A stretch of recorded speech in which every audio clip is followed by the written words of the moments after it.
My name is Grace Mwangi and I'm a geospatial expert. And in this tutorial, I am going to take you through how to add the shapefile layer you exported from SW Maps to QGIS, how to run the model, the processing model, and how to save your file to your desired location. So the first thing we're going to do is go to the processing toolbox on the right, click on the models and add model to toolbox. Click on LMCP lines, open. Do the same for the poles, add model to toolbox. Click on the LMCP poles, open. The next thing we're going to do is load our shapefile layer to we'll load our shapefile layer. It's in navigate to where you saved your shapefile layer, and you just drag and drop on the QGIS and then add the layers. So this is the raw data you collected in the field. So the next thing we're going to do is run the model. So you double click on lines models only. For the customer details, we add the customer to D shapefile. For the LV lines, we add the LV lines to D shapefile. For the LV poles, you add the LV pole to D shapefile. For the MV lines, you add the MV line to D shapefile. For the MV poles, you add the MV pole to D shapefile. And for the substation, you add the substation to D shapefile. So the next thing we're going to do is to paste the directory of where we want our ship files to be saved. So you save to file,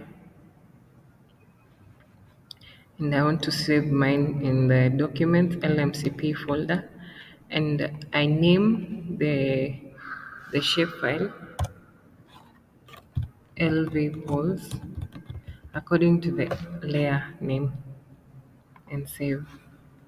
So for this next step, I'll just copy the path and paste and just change the name to LV stays, paste and change the name MV polls, MV stays,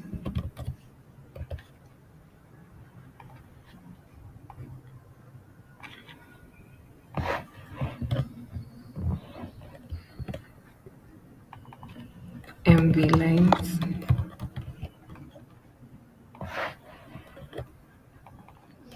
LV lines,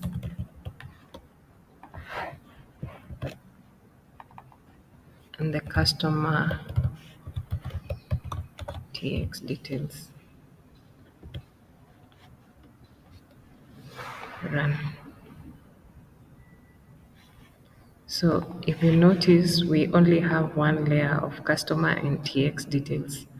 What I have done, I have combined, I have matched the layer customer to D and substation to D such that we can have one layer which we'll be adding as a temporary layer in FDB. This will make it easy for us to, while we are digitizing the customer details and the TX details.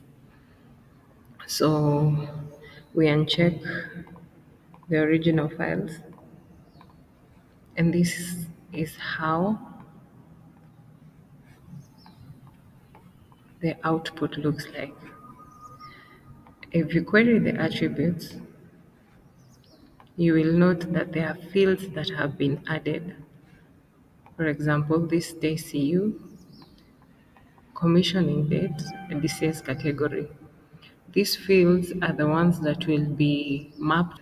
As you can see, even for LMV polls, there are new fields that have been added. Poll CU, poll form C, poll form 1, LV poll form, aerial earth LM, LV, PMECU, and DCS category.